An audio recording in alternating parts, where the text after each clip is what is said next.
ओम शांति। हम godly students को बेहद का बाप टीचर बनकर आज शिक्षा दे रहे हैं कि हमें देह अभिमान को छोड़ देही अभिमानी रहना है। तो आइए रिवाइज करते हैं आज के 11 नवंबर 2025 के मधुर महावाक्यों को। बच्चों को किस एक बात में मेहनत लगती है? आत्म अभिमानी बनने में। आत्माभिमानी बनने की मेहनत करने से क्या होता है? खुशी का पारा चढ़ता, बाबा याद आता। बुद्धि में सदैव क्या याद रहना चाहिए? हम आत्मा हैं, हमको बाबा पढ़ा रहे हैं। कौन सा फुरना रहना चाहिए? हमें पवित्र बनकर घर जाना है। ये कौन सी यूनिवर्सिटी है? बेगर टू प्रिंस बनने की गॉडली यूनिवर्सिटी। राधे कृष्ण को सब प्यार क्यों करते हैं? क्योंकि वे स्वर्ग के प्रिंस प्रिंसेस थे। हमारा मेला कौन सा है? स्वच्छ बनने का। गीता के आदि और अंत में कौन से अक्षर हैं? मन मना भव। हिंदुस्तान का वास्तविक नाम क्या है? भारत, जहां देवताएं रहते हैं।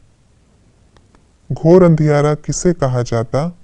कल्प की आयु को लंबा चौड़ा कहना। सबसे जास्ती तूफान किसके पास आते हैं और क्यों? ब्रह्मा बाबा के पास आते हैं क्योंकि वे सबसे आगे हैं।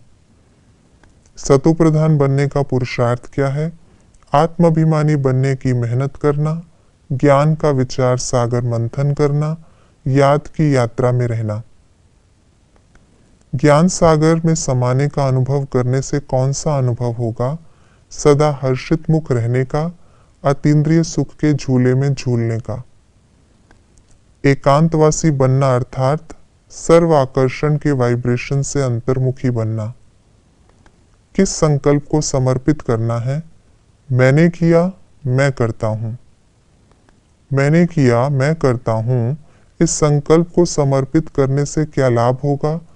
कर्म बंधन में नहीं बंधेंगे, विदेही अवस्था का अनुभव करेंगे। हमें क्या बनना है?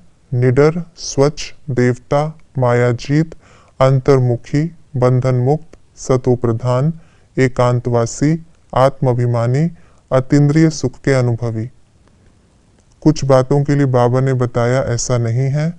आत्मा निर्लेप नहीं है, शिव शंकर एक नहीं है, पतित मुक्ति को नहीं पाते, पानी से पाप नाश नहीं होते, गौ के मुख से गंगा नहीं निकल सकती, परमपिता परमात्मा पुनर्जन्म में नहीं आते, परमपिता परमात्मा को देही अभिमानी नहीं कहेंगे।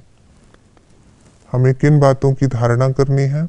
अपने को अवतार समझना, माया के तूफानों से नहीं डरना, कर्मेंद्रियों से कोई विकर्म नहीं करना, अपने को देह से न्यारी आत्मा समझना, कर्तापन के भान से न्यारे होकर कर्म करना, अपने घर में एम ऑब्जेक्ट का चित्र रखना, शुभ चिंतन द्वारा ज्ञान सागर बाप में सदा समाये रहना, अपने चेहरे को बाप को दिखाने वाला चलता फिरता म्यूजियम बनाना।